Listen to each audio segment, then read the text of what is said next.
நான் ரொம்ப மதிக்கக்கூடிய ஆஷா போன்ஸ்லி அவர்கள் வந்து கொஞ்ச நேரம் பாட்டு பாட வந்தாங்க. ரொம்ப நேரம் ஆச்சு அந்த பாட்டு ரெக்கார்ட் முடிக்கிறதுக்கு. என்னென்னா அது ஏற்கனவே எழுதி முடிச்சாச்சு. ரெக்கார்டிங்க்கு முன்னாடி வந்து இயக்குனர் வாசு சார் வந்து சொன்னாங்க, நீங்கள் வந்து ரொம்ப பிரமாதமாக இருக்குது, ரஜினிக்காக ஏதாவது ஒரு அவருடைய அழகை பற்றி ஏதாவது ஒரு 4 வரி எழுதலாம்ல அப்படின்னாரு.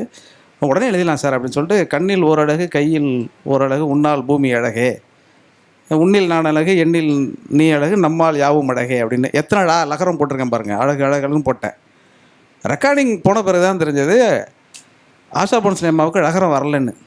எனக்கு வந்து பாடிக்கிட்டு இருக்காங்க அந்த முதிய வயதுலேயும். அவங்க வந்து நான் வேணால் வார்த்தையை மாற்றுறேன்னு சொன்னாலும் அவங்க மாற்றலை. அவங்க வந்து ஒரு வார்த்தை சொன்னார்கள், வாத்தியார்கள் ஒரு வரியை எழுதிவிட்டால் அதை திருத்துவதற்குரிய இடத்தில் நான் இல்லைன்னு அவ்வளோ பெரிய இசை மேதையாக இருக்கக்கூடிய அந்த அம்மா சொன்னாங்க. அந்த வார்த்தையை கஷ்டப்பட்டு நான் பாடுவேன்னு சொல்லிட்டு பாடிக்கிட்டே இருந்தாங்க. 6 மணி நேரம் ஆச்சு. அதனால் நான் முடிச்சுட்டு வரும்போது வித்யாசாகர் வெளியில் நின்றுட்டுருக்காரு. என்ன சார் கொஞ்ச நேரம் பல்லவி எடுத்துகிட்டு ரொம்ப நேரமாக அந்த ரெக்கார்டிங் நடந்துருச்சேன்.